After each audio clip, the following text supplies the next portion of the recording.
Hello and welcome to Math with Mrs. Havrilla. This is Mrs. Havrilla and today we're doing Unit 3, Lesson 2. In this unit, we wrote expressions that represent multiplication of unit fractions. So we're going to go ahead and get started. Number 1 says that Celia's teacher asked her to draw a model to represent 1/3 of 1/4. This is what Celia drew here. We have to finish Celia's model to represent 1/3 of 1/4. Well, when I look at Celia's model, I can see that she took her one whole and she split it into 1, 2, 3, 4 pieces. I'm going to go ahead and say that each of those pieces represent 1/4, so my top is representing that 1/4. And I'm even going to kind of shade in very lightly that 1/4 here. Okay, so what I'm still missing is the 1/3. That means I'm going to go over here on the side and I have to do something to the side to make it represent 1/3. I can do that by splitting it into 3 pieces and shading in one of the 3. So I'm going to draw horizontal lines here, splitting into 3 pieces. And then I'm going to shade in again one of those 3 pieces. I now have this one piece that is representing the 1/4 and the 1/3. So here I have finished the model. For B, it says, what is the value of 1/3 of 1/5? Well, 1/3 of 1/4 of 1/4 means I'm going to multiply 1/3 times 1/4. Multiplying numerator times numerator, 1 times 1 to get 1. Denominator times denominator, 3 times 4 to get 12, 1/12. If I look at my picture, I can see 1/12 being represented because I have 1 shaded in, darker, out of 12 total pieces in this whole, 1/12. Number 2. Which expression represents the area of this shaded piece? So, I'm going to look across the top to start. I'm going to find my length. I know that the length of the entire block is 1, so I'm looking for a length that is a fraction of 1. I'll figure that out by figuring out how many pieces it was cut into. 1, 2, 3, 4, 5 pieces.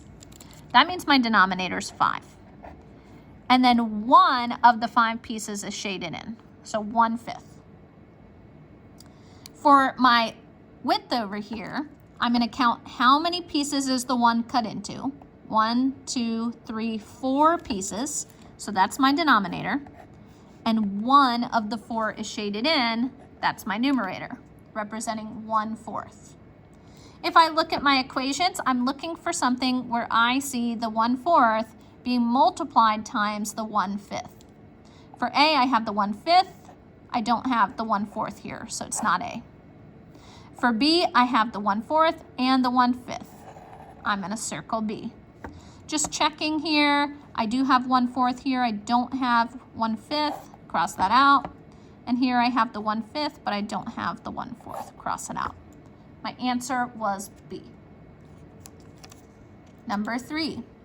Write a multiplication expression to represent the area of the shaded piece. So to do this, I'm going to start by finding length and width. My length, I have the 1, it's cut into 2 pieces. So my denominator is 2. One of the 2 is shaded in, my numerator is 1, which means my length is 1/2. For my width, I'm going to go ahead and count how many it's cut into. 1, 2, 3, 4, 5, 6. So my denominator is 6. 1 out of the 6 is shaded in. My numerator is 1. To find area, I do length times width. So 1/2 times 1/6. And then what is the value? I'm just going to multiply. I multiply numerator times numerator. 1 times 1 is 1. Denominator times denominator, 2 times 6 is 12. And I can see that represented in my picture because if I counted all of these blocks, there would be 12 of them. and only one of the 12 blocks is shaded in. 1/12. Number 4, we have a review. A shipping crate has a base area of 10 2/3 square feet and a height of 4 feet. How many total cubic feet can the crate hold? So I know that in order to do volume, I can do length times width times height, or I can do base area times height. Why? Because area is length times width. So if I do area times height, it's the same thing as saying length times width times height. I'll find my base area of 10 2/3 times my height of 4. I'll decompose that into 10 times 4. And then I'm going to do the 2/3 times the 4.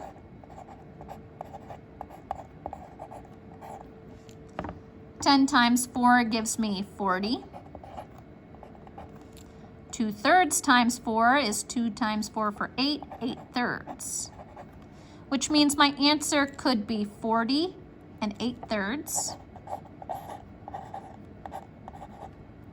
Or I could simplify it by doing 8 divided by 3 and figuring out what 8/3 is equal to.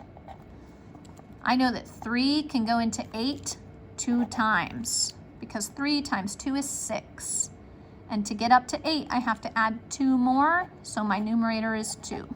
Denominator never changes. I can check that now. 2 times 3 is 6. 6 plus 2 is 8. 8/3. So I could, instead of mushing together my 40 and my 8/3, I could add 40 plus 2 2/3. So I'll do 40 plus 2 to get 42, and then put the 2/3 on the end. Both of these answers would have been accepted. All right, that is all I had for today. So be sure to check in again next time for help with your homework.